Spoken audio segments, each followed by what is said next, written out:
Friends, welcome back to my channel the sisters teach class 10 की इस कक्षा में आप सभी का स्वागत है।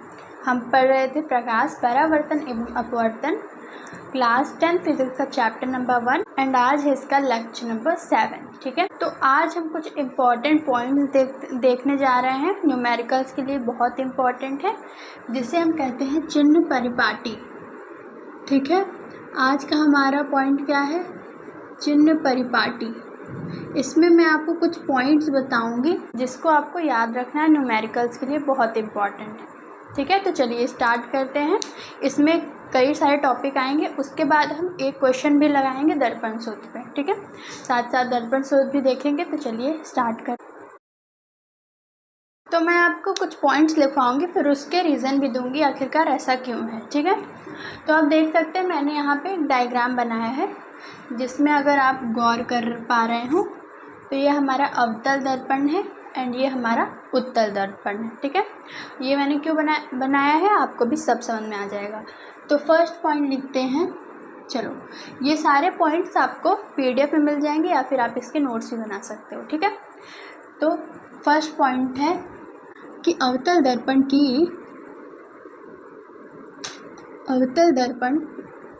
की फोकस दूरी सदैव ऋणात्मक होती है।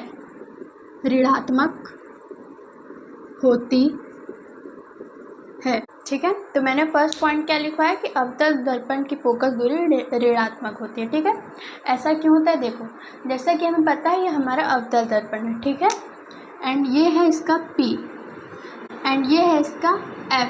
ठीक है, जो कि मुख्य फोकस है, एंड ये इसका C है जो कि वक्रता केंद्र है। ठीक है, इतनी चीज़ हमें पता है। तो अगर आप इन दोनों दर्पणों को नेगलेक्ट कर दें तो आप देखेंगे कि यहाँ पे एक ग्राफ बना हुआ है ऐसा। यहाँ पे हमने X एक्सेस और Y एक्सेस लिया है। तो क्या आपको पता है कि ये जो हमारा X एक्सेस होता है, X अक्ष होता है, जिस दाईं ओर पॉजिटिव X होता है और इधर आने पे, बाईं ओर आने पे हमेशा नेगेटिव X होता है, एंड उसके ऊपर पॉजिटिव Y होता है, नीचे नेगेटिव Y होता है ना। तो देखो, ये हमारा अवतल दर्पण है जैसा कि हमें पता है। तो अगर हम यहाँ पे इसका F लेते हैं, फोकस दूरी लेते हैं, तो हमेशा देखो इसकी जो फोकस दूरी है वो बाईं तरफ है। तो अगर हम एक अक्ष में देखें तो बाईं तरफ हमेशा माइनस आता है, नेगेटिव आता है। इसलिए अगर हम देखो इसको 0 माने, इसको 1, इसको 2 ऐसा हमने मान लिया, तो ये नेगेटिव में होता है। हमें पता है कि ये हमारा लाइन है, तो इस तरफ हम सारे पॉजिटिव के नंबर्स लेते हैं एंड इस तरफ हम सारे नेगेटिव के नंबर्स लेते हैं। तो अगर हम इस तरफ देखते हैं तो हमारा नंबर नेगेटिव आएगा।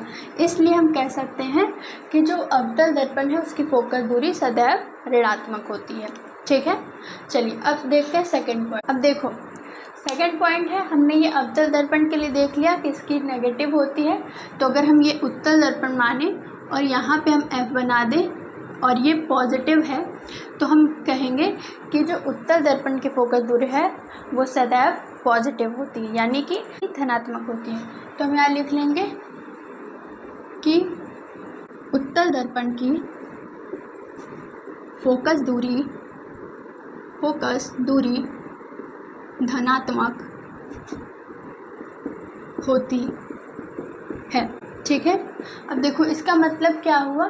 इसका मतलब हुआ, तो मान लो अगर कभी भी ऐसा हो कि दिया रहे कि एक मान लो अवतल दर्पण के लिए देखते हैं ना कि अवतल दर्पण की फोकस दूरी 12 सेंटीमीटर दी है, ये सब मानते हैं। तो हम 12 को नेगेटिव कर लेंगे, यानी -12 लेंगे। अगर हम पॉजिटिव 12 लेंगे तो हमारा क्वेश्चन तो हमारा आंसर गलत हो जाएगा। ठीक है, तो हम आगे एक क्वेश्चन करेंगे जिसमें आपको सारे फॉर्मूले अच्छे से आ जाएंगे। ठीक है, अब देखते हैं हम थर्ड पॉइंट क्या है? देखो, थर्ड पॉइंट मैंने आपको पहले बताया था क्या, कि वस्तु हमेशा दर्पण के ध्रुव के बाईं ओर होती है। ठीक है, इसका क्या मतलब हुआ, मैंने आपको बताया था चाहे उत्तल दर्पण हो या फिर अवतल दर्पण हो, वस्तु हमेशा दर्पण के ध्रुव के बाईं ओर रखी जाती है ना, हमेशा इस तरफ वस्तु रखी जाती है। ठीक है, चलो अब लिखते हैं अपना 4th पॉइंट। तो देखो ये जो वस्तु है, यानी कि वस्तु हमेशा दर्पण के ध्रुव के बाईं ओर रखती है ना, तो ये जो वस्तु है, वस्तु की दूरी, तो हम इसे वस्तु को किससे दर्शाते हैं, तो वस्तु को हमेशा यू से दर्शाते हैं। ठीक है, वस्तु को यू से दर्शाते। ठीक है, ठीक है, अब हम लिखते हैं अपना नेक्स्ट पॉइंट। नेक्स्ट पॉइंट क्या है कि प्रतिबिंब को हम किससे दर्शाते हैं, वी से दर्शाते हैं। ठीक है, प्रतिबिंब को किससे दर्शाते हैं, वी से दर्शाते हैं।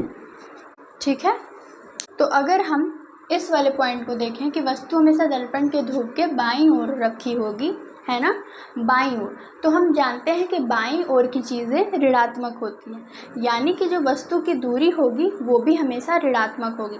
यानी कभी हमें क्वेश्चन में दे दिया जाए कि वस्तु की दूरी x है तो हम उसे -x लेंगे। ठीक है, जहाँ x आपका कोई भी नंबर हो सकता है, तो हम यहाँ लिखेंगे कि वस्तु की दूरी सदैव ऋणात्मक यानी नेगेटिव होती है, ऋणात्मक होती है। ठीक है, अब हम अपना देखते हैं नेक्स्ट पॉइंट। देखो ये सारे पॉइंट्स आपके न्यूमेरिकल्स में ही काम आएंगे। ठीक है, तो बहुत इंपॉर्टेंट है कि ये सारे पॉइंट्स आप अपने कॉपी में अच्छे से लिख लें। ठीक है, अब देखो कुछ कंडीशंस हैं। देखो ये सारे कंडीशंस मैं आपको अच्छे से समझा दूंगी कि आखिरकार ऐसा क्यों। ठीक है, देखो अगर जो वस्तु का प्रतिबिंब है वो नेगेटिव हुआ, नेगेटिव, हम जानते हैं कि जो प्रतिबिंब होता है वो किसी भी तरफ बन सकता है, चाहे वो बाईं ओर भी बन सकता है एंड दाईं ओर भी बन सकता है। ठीक है, अगर जो प्रतिबिंब है उसकी दूरी नेगेटिव आई या फिर उसका मान नेगेटिव आया, तो हम कहेंगे कि वस्तु जो है वो दर्पण के ध्रुव के बाईं ओर बन रही है। क्या कहेंगे, अगर नेगेटिव मान आया किसका, v का, v कौन है, मैंने आपको बताया कि v प्रतिबिंब है। ठीक है, तो अगर v का मान नेगेटिव आया तो प्रतिबिंब कहाँ बन रहा होगा, दर्पण के ध्रुव के बाईं ओर। ठीक है, अगर v का मान नेगेटिव आया तो प्रतिबिंब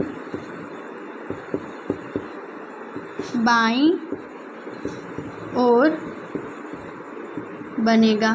ठीक है, क्योंकि बाईं ओर नेगेटिव होगा तो बाईं ओर होगा, है ना। चलो अब देखो अगर v का मान पॉजिटिव आया तो प्रतिबिंब दाईं ओर बनेगा, प्रतिबिंब दाईं ओर बनेगा।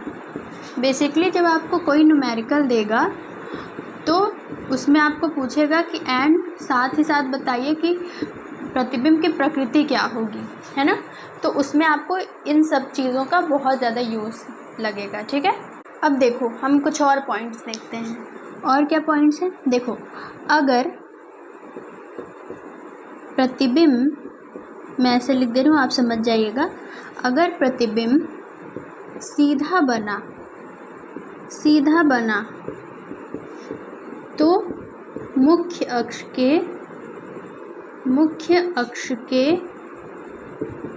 के ऊपर बनेगा, यानी यहाँ कहीं बनेगा। ठीक है, और आभासी होगा, हमें ये पता है क्योंकि उत्तल दर्पण से जो बने प्रतिबिंब होते हैं वो सीधे होते हैं और आभासी होते हैं ना। तो अगर सीधा बना तो मुख्य अक्ष के ऊपर बनेगा और आभासी होगा। ठीक है, ये वाला हमने पॉइंट समझा। अब देखो मुख्य अक्ष के ऊपर तो बनेगा, पर क्या होगा, नेगेटिव होगा कि पॉजिटिव होगा। हमें पता है कि जो उत्तल दर्पण से प्रतिबिंब बनते हैं वो बेसिकली दाईं ओर बनते हैं, है ना। तो हम क्या लिखेंगे कि प्रतिबिंब का मान धनात्मक होगा। ठीक है। चलो, अब ये मेरे लिए स्पेस इनफ नहीं है, तो अब मैं इसे इरेज करती हूँ और ये जो स्लाइड है आपको ये टेलीग्राम चैनल पे मिल जाएगी। ठीक है, अब हम देखते हैं अपना नेक्स्ट रूल। तो अब देखो, अगर प्रतिबिंब का मान ऋणात्मक आया, ठीक है, अगर प्रतिबिंब का मान ऋणात्मक आया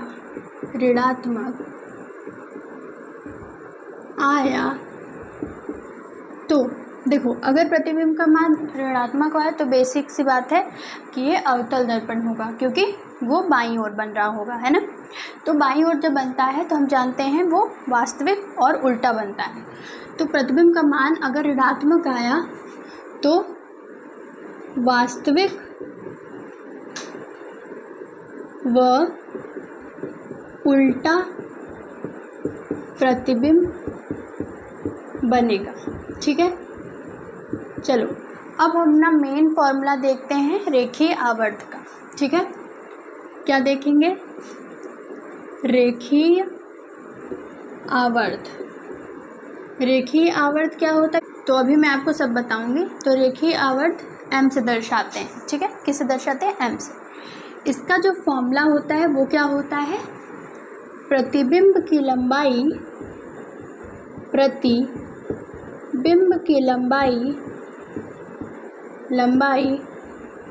बटे में वस्तु की लंबाई। ठीक है, वस्तु की लंबाई। ठीक है, देखो प्रतिबिंब की लंबाई, अब देखो इसे m से दर्शाते हैं, m। प्रतिबिंब की लंबाई क्या होगी? I, और वस्तु की लंबाई क्या होगी? O। ठीक है, ठीक है, प्रतिबिंब की लंबाई I और ऑब्जेक्ट यानी वस्तु की लंबाई O।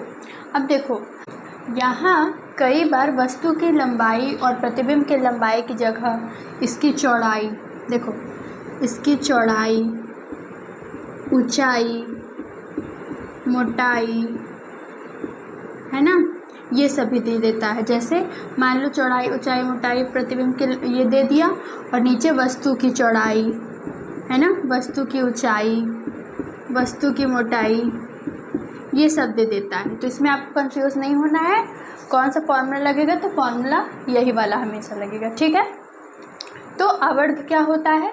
प्रतिबिंब की लंबाई और वस्तु की लंबाई का अनुपात। ठीक है, और देखो कई बार ऐसे भी होता है, ऊपर प्रतिबिंब की चीज़ें हमें लेनी है, तो प्रतिबिंब की दूरी, तो m इक्वल टू प्रतिबिंब की दूरी अपॉन वस्तु की दूरी, है ना, वस्तु की दूरी। देखो अगर हम इसे ऐसे लिखें, शॉर्ट फॉर्म में लिखें, तो हम m equal to v upon u लिखेंगे। पर हमें पता है u हमेशा नेगेटिव होता है, वस्तु हमेशा बाईं ओर रखी होती है, इसलिए नेगेटिव होती है। तो यहाँ v अपॉन में माइनस यू, या फिर आप इसे v माइनस यू भी लिख सकते हो। ठीक है, तो ये फॉर्मूला बहुत इम्पॉर्टेंट है न्यूमेरिकल्स के लिए। ठीक है, तो अब देखो अगर m का मान नेगेटिव हुआ तो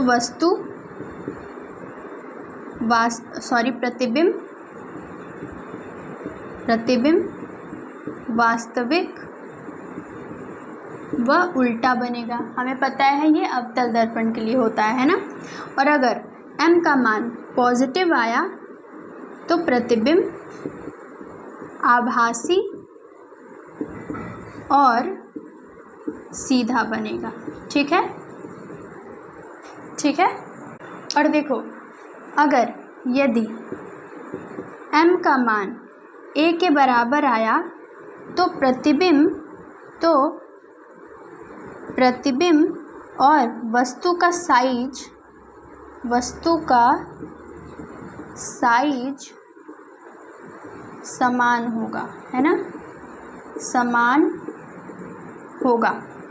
अगर m का मान 1 से ज़्यादा आया, है ना, अगर m का मान 1 से ज़्यादा आया तो क्या होगा? तो प्रतिबिंब वस्तु से वस्तु से बड़ा बनेगा, ठीक है। और अगर m का मान 1 से छोटा आया तो प्रतिबिंब वस्तु से छोटा बनेगा। ये कॉमन सेंस वाली बात है, ठीक है। पर ये आपको अच्छे से नोट कर लेनी है, इसका आपको PDF भी मिल जाएगा, ठीक है। तो अब हम क्या देखने जा रहे हैं, तो अब हम देखने जा रहे हैं हमारा मोस्ट इम्पॉर्टेंट फॉर्मूला दर्पण सूत्र, क्योंकि इसी से एग्जाम में क्वेश्चन बनते हैं। एक ये वाला फॉर्मूला इम्पॉर्टेंट है एंड एक हम वो वाला देखेंगे। तो फटाफट में से इरेज करके वो वाला फॉर्मूला लिखते हैं एंड हम उस पर एक न्यूमेरिकल करते हैं, ठीक है। तब आपको ये वाला कॉन्सेप्ट अच्छे से आ जाएगा, ठीक है। तो चलो अब हम देखते हैं हमारा इम्पॉर्टेंट फॉर्मूला दर्पण सूत्र, ठीक है। इम्पॉर्टेंट है, देखो दर्पण सूत्र क्या होता है, 1/f = 1/v + 1/u, ठीक है। ये हमारा मेन फॉर्मूला है, ठीक है। आपको पता है कि v यहाँ पे प्रतिबिंब है, u यहाँ पे वस्तु है एंड f यहाँ पे फोकस दूरी है, ठीक है। अब देखो इस फॉर्मूले को कहीं कहीं ऐसे लिखा होता है और कहीं कहीं इसमें यहाँ पे नेगेटिव भी लगा होता है। नेगेटिव क्यों लगा तो आपको अच्छे से पता है, क्योंकि वस्तु हमेशा नेगेटिव होती है, ठीक है। अब चलो इस पर करते हैं फटाफट सा क्विक क्वेश्चन एंड फिर आपको ये वाला फॉर्मूला अच्छे से आ जाएगा, ठीक। तो देखो ये हमारा क्वेश्चन क्या है, 15 सेंटीमीटर फोकस दूरी के उत्तल दर्पण के मुख्य अक्ष के लंबवत दर्पण से 20 सेंटीमीटर दूरी पर स्थित किसी बिंब के प्रतिबिंब का आवर्धन ज्ञात कीजिए। देखो अब इस वाले फॉर्मूले में हमारा दर्पण सूत्र और आवर्धन सूत्र दोनों यूज़ हो जाएगा, तो आपको दोनों का यूज़ करना आ जाएगा, ठीक है। इसलिए मैंने ये वाला क्वेश्चन लिया है, ठीक है। अब देखो क्या कह रहा है कि 15 सेंटीमीटर फोकस दूरी। तो देखो अब आप पहली बार फिजिक्स का न्यूमेरिकल सॉल्व कर रहे हो, इसलिए आपको पता होना चाहिए कि आखिरकार फिजिक्स के न्यूमेरिकल कैसे सॉल्व किए जाते हैं, ठीक है। तो ध्यान से देखना, अभी ये इम्पॉर्टेंट नहीं है कि आपको ये आ जाएगा, पर हाँ आप ध्यान से देखना। सबसे पहले हम क्या करेंगे, जो भी चीज़ें हमें दी होती हैं उसे हम लिख लेते हैं, ठीक है। बिना सोचे समझे लिख लीजिए आखिरकार आपको दिया क्या है, ठीक है। देखो 15 सेंटीमीटर फोकस दूरी, इसका मतलब कि हमें फोकस दूरी 15 सेंटीमीटर दी है। हमें पता है कि फोकस दूरी हमें कितनी दी है, 15 सेंटीमीटर, ठीक है।